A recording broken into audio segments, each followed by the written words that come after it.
how would you say the anger emotion has evolved in the sequel of Inside Out?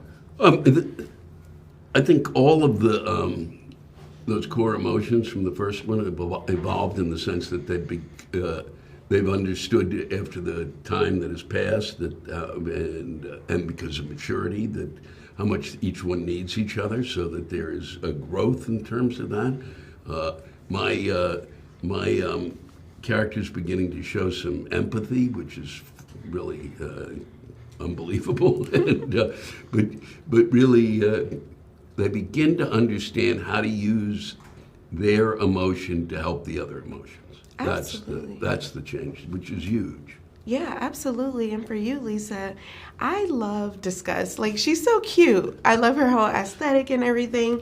So can you talk to me about what her approach to Riley is in these teen years and how she's growing and evolving with her as well? Sure. Her approach to Riley is to protect her. Like all the other emotions, we've got a way to protect her, like through anger, through, through joy, through anxiety. And so she has to say, ick. The ick is actually, be careful, right?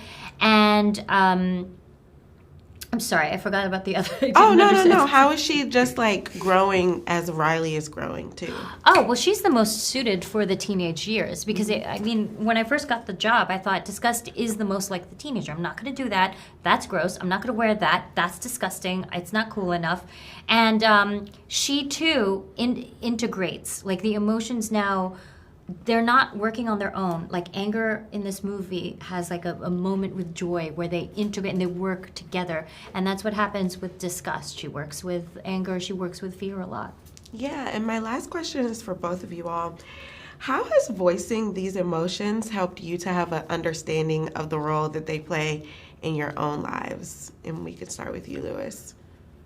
Well, the thing for me is that anger has been such a part of my it's been a part of my performance. It's like, let's get the angry guy, and so I don't know how much I really learned from it, except that I kind of knew it. I knew how to score it. I knew everything about it and the way in which they wrote it. I'm sure there's some things that I've learned, and I will probably, as I watch it again, will probably each time I've watched the new one, I will learn a little bit more. So if you could come back and ask me that question. Listen, I'm happy to come back. Yes, and how about you, Lisa? Well, Disgust taught me again how it exists to protect me. And just the movie in general has taught me, the first one and the second one, has taught me to identify when the feelings are happening. Like, I can sit there and instead of just feel the emotion and be overwhelmed by it, I can be like, oh, that's embarrassment. Oh, that's anger, that's this. And the naming it and distancing it just really takes away the shame and just makes me a better, more present person. In the process of letting Riley go as she gets older, what did Joy learn about having to evolve as an emotion with her? Yes, she really did. What she learned is that joy can't be forced. And when it is forced, it actually can be pretty, it can make someone feel pretty lonely and not seen. So there's room for joy, just like all the emotions, but you can't force it. And I think she also learns that change is inevitable, that just when we think we've got something down, there's a great beginning of the film where Riley is 12 and Joy's like, we are done, we did it. And I think Joy learns that the only thing you can count on is change. Yeah, absolutely. And then for you, Maya, as a newcomer, anxiety really hits the ground running, like literally. Were there any personal experiences that you pulled from to voice her?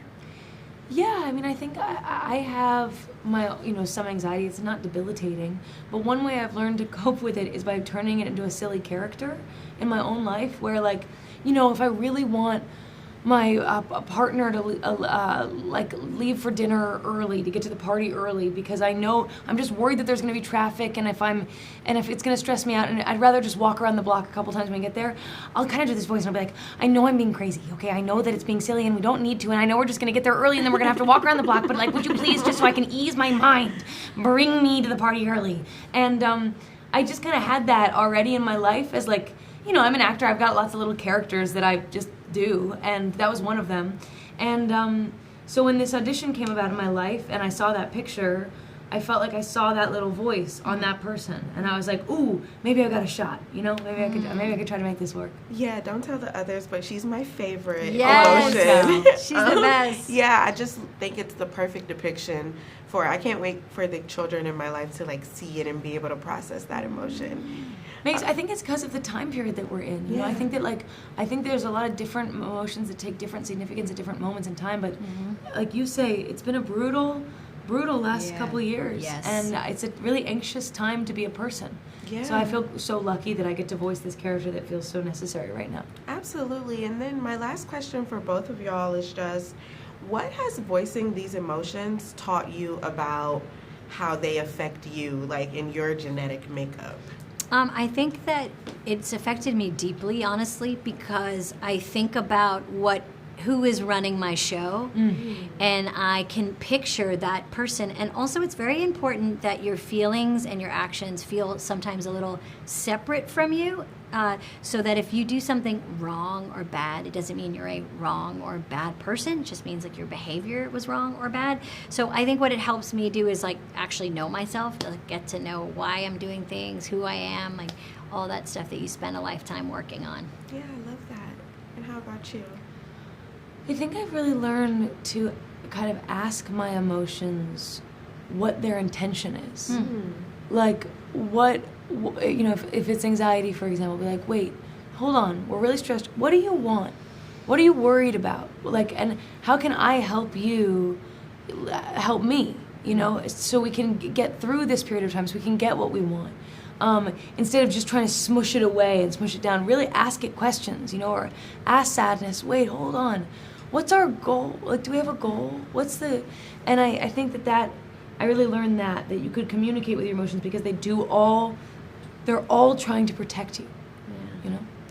Why was it important for us to meet Riley at the top of her teen years versus, say, like a 16, 17? Yeah, boy, that's a great question. No one's asked me that. That's fantastic. I think what I wanted her to be at that age where she's just become a teenager. When I started this movie is January of 2020, and my daughter was 13 and my son was 14. And it's such an interesting time because you're going through a lot of changes at that time. Like she had a growth spurt. She was suddenly taller than my wife. And, you know, you start to get braces. Yeah. There's a lot of changes kind of going on. He shows up. And you're also transitioning from, like, depending on where you grow up, like from middle school to high school. And I wanted to kind of mark kind of that age versus have been in high school for a couple of years. So that's why I chose 13. Yeah, I love that. I have a goddaughter who's about to turn 13. Oh, okay. And her growth spurt is already so crazy. Yeah, it's crazy. Yeah. And then for you, Mark, additionally, we bring on some new emotions. Like, one of my personal faves is anxiety. Yes. Talk to me a little bit about the process for selecting which emotions were going to be in this film. Yeah, for sure. You know, Kelsey and I, we talked a lot with experts about what are the emotions that come on strong at this age. And anxiety was one that Kelsey had kind of been thinking of from the very beginning, even pre-pandemic. It's one you could relate to from your childhood. When we talked, I could relate to that from my childhood. Anxiety just seemed like a really rich one to explore. And even since the pandemic, it's gone up in teens, it's gone up in adults. It's something that's very relevant today.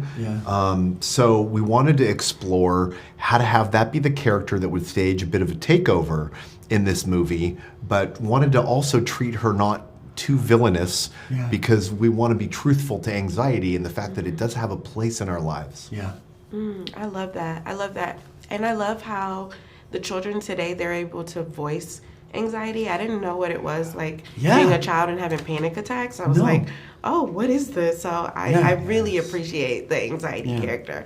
And then my last question is for both of you all, and that is just, what era would you want Riley to be in next? Oh, wow. Oh, you're talking Inside Out 3? Is that what we're talking about? I would love that. I love this world. It's such a fun world to play in and come up with ideas. There were so many ideas that we came up with in the first film and in this one too that I'm like, those are really good ideas, and I ended up cutting some stuff out of the movie, not because they were bad ideas. I mean, some of them were like, that was terrible. Why did we think that was a good idea? But there's some that like, okay, that's a really funny like character or location, but it's just not right to tell Riley's story right now. She's a teenager.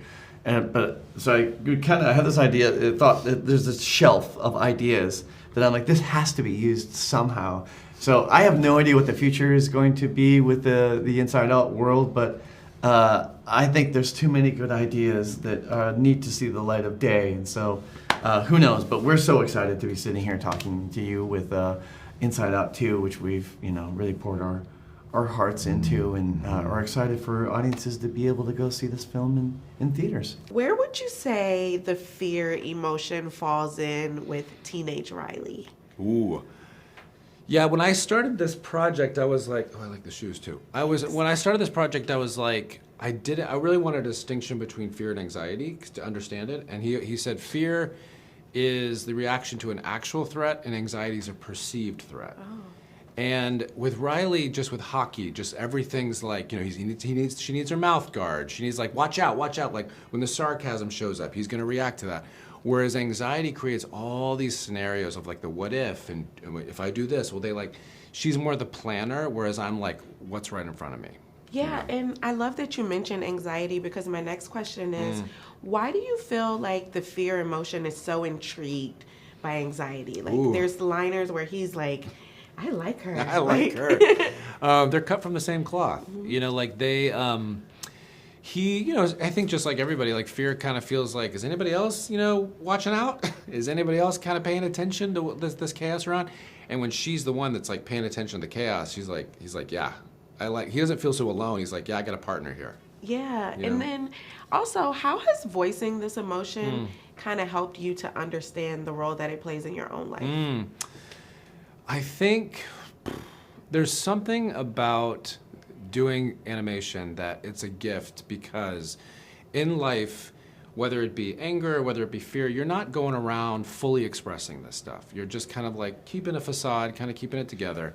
When you walk into a voiceover booth, you're just given the freedom it's like a therapeutic experience. You're just given the freedom to like scream and go crazy and feel the fear totally, express it. And then there's some real like therapy to that, and I really loved that. Yeah, and then also I wanted to know, just where would you want to see Riley go next? Like, what era would you like to see Riley in? I have a daughter who has just had her senior year in high school, and I mean it's a transition where she's kind of going into independence. There's a little more discernment needed, just kind of choices in life, and so that kind of young adult land. I think that would be a great. I mean, I'd also love to see what Pixar did with it. They're so full of surprises. I mean, I'd love to see what they come up with. Yeah, and then is there any emotion that hasn't been included in the Inside Out universe that you would want to see explored more? I kind of like the discernment. Mm-hmm. I kind of like that, almost the wisdom of facing a crossroads in life and which direction to choose. I think that would be a great angle. Yeah, I agree. I definitely agree.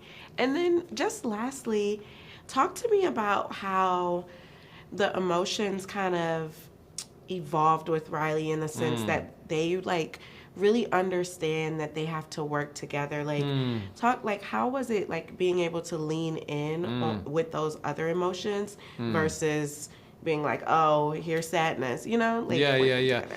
I think it was, what I love about it is it was a challenge. I don't think they thought they could work together, But that's what's kind of beautiful about life, is you can hold joy and sadness together. You can hold them together.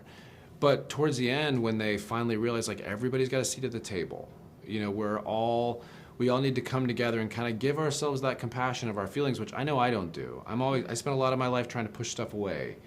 But it's like, I gotta be like, hey, I gotta be compassionate and start embracing these feelings. That's when I feel like you see the kind of unity of the self and the sense of self a little more.